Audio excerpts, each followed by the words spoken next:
Let's get back to breaking news on Tesla now. The stock is down 1.4%. It's actually picking up a little bit from a few moments ago.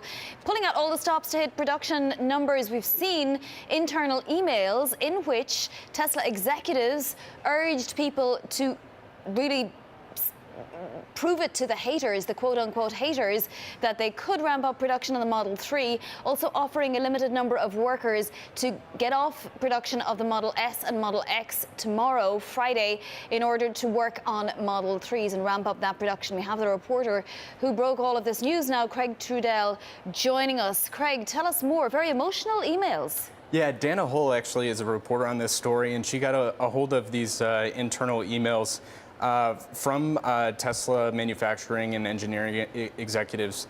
It's really important for the company, obviously, needless to say, to hit Model 3 production numbers. They've spent billions of dollars getting this car up and running. They've had real trouble getting it going. And that's been super problematic for the company at this point.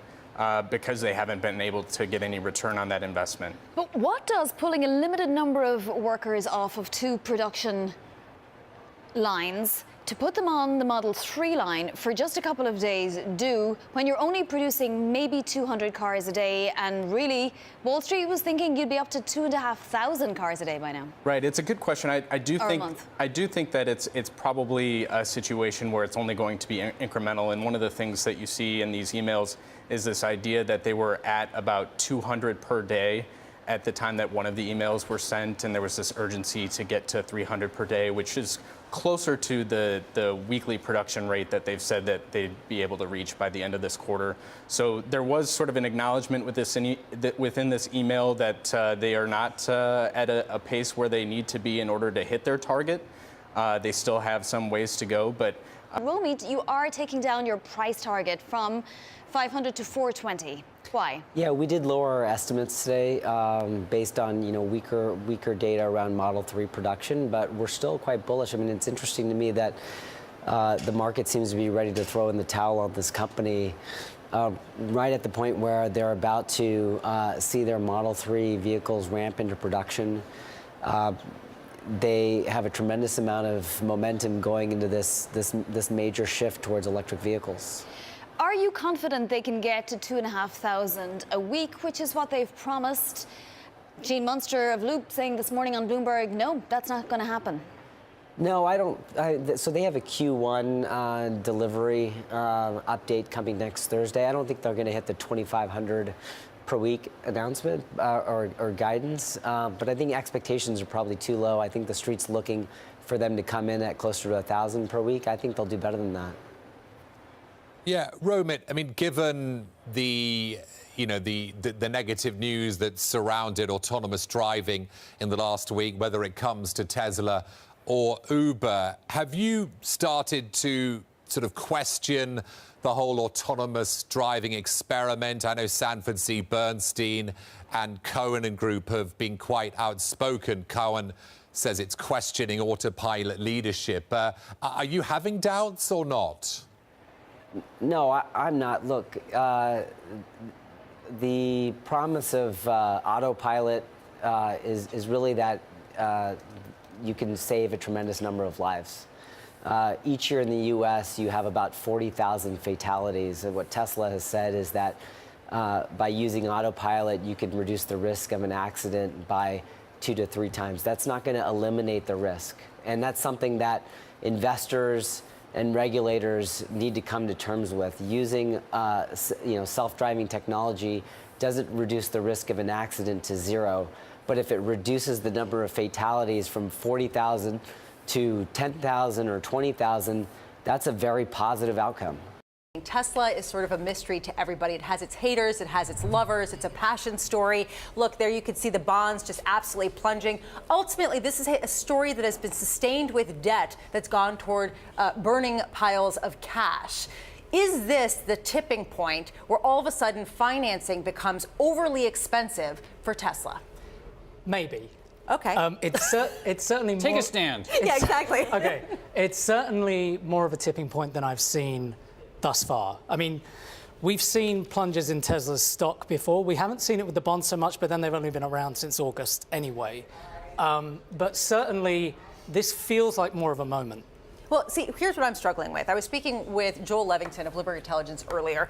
If you take a look at the chart showing the yield, the inverse of the price is the yield. Prices go down, yields go up. Here you've got the yield going near 7.5%. He was saying that Tesla's going to run out of cash by the first quarter of next year, and that yields this high is an unsustainable prospect.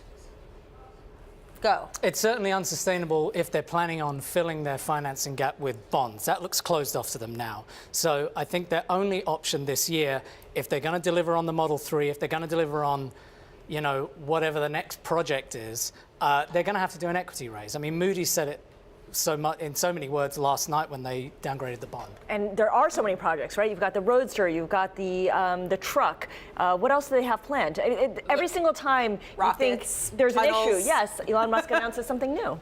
How much does, when a company has a business model like Tesla's, is it essentially become a bank? In the sense that so much of it depends on confidence, and when that confidence gets shot, that ends up sort of coming back and hitting the fundamentals of the fundamental ability of the company to operate. Yeah, I kind of think of Tesla as a money mechanism. So it's there to raise external financing. It cannot finance itself. It very rarely generates any cash at the operating level. It's completely dependent on external funding.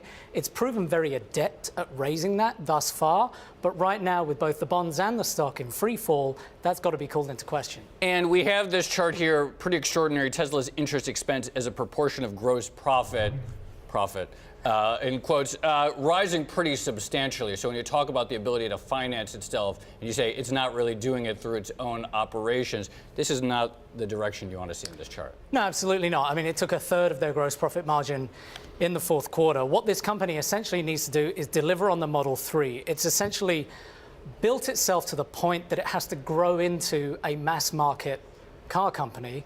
The problem is it's really struggling to get there. And so that's forcing it to tap external funding at an alarming rate. And if it doesn't show any progress on getting those Model 3 production numbers up by next week, for example, we could see another sell-off. Yeah, that first quarter of vehicle deliveries announcement is going to be critical. I mean, Elon Musk has delivered in the past with these announcements, hasn't he? He's somehow made the bleeding stop. I think what he's done in general is a lot of the targets that he sets don't actually get met, but they tend to show some progress that enables him to keep going. So if you look at the end of the fourth quarter, they didn't really meet the target, but they put out a statement saying we're gaining momentum in production, and that bought them another couple of months of grace. Walk me through the drop. I mean, you see investors like loving Tesla bonds, even if they didn't want it, do they come in and buy?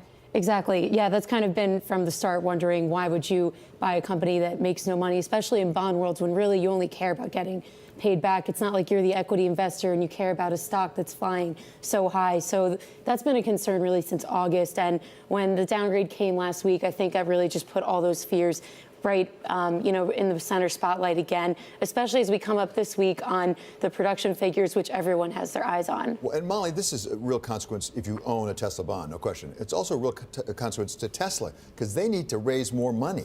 They're burning through money as fast as you can imagine. They got to go back into the market. Well, that exactly makes you wonder, how are they going to do it next? You know, Elon has been so creative, has gone through about every avenue of raising money so far that you could possibly imagine. And that's what investors are looking to next. I think from people who I've spoken to, they seem to think a secured bond sale would be next, maybe, leaning some of the bonds against the Gigafactory, which is really where all of the value would be for a bondholder, and would certainly give you some more comfort going into. Like an asset-backed kind of bond to the Gigafactory? Well, they already do have some ABS outstanding, but this would just be a secured bond sale, exactly. So right now in an unsecured, you're not really getting, you have a claim on nothing. The only thing that's below you right now is the equity, which isn't doing that great either. They also have been able to stay a little bit ahead of the sheriff by selling the options to buy the Model 3. If in fact the numbers come out bad, now maybe they'll come out great, but in fact they are disappointing once again, it's going to be harder and harder to get the next group of people, whether it's on the trucks or it's on the cars, to put up their money against the possibility of getting a car or a truck. And that's exactly been the struggle so far. You know, how are you going to sell the story? The dream is out there. Elon's out there. He's been selling the charm exactly to the investors, you know, the story that we know. But there still has to be a proof of concept. Are you going to hit that target of however many Model 3s a week that it's going to be? And right now, that's the main question. You know, is this going to be a mass vehicle, or can you really hit those numbers?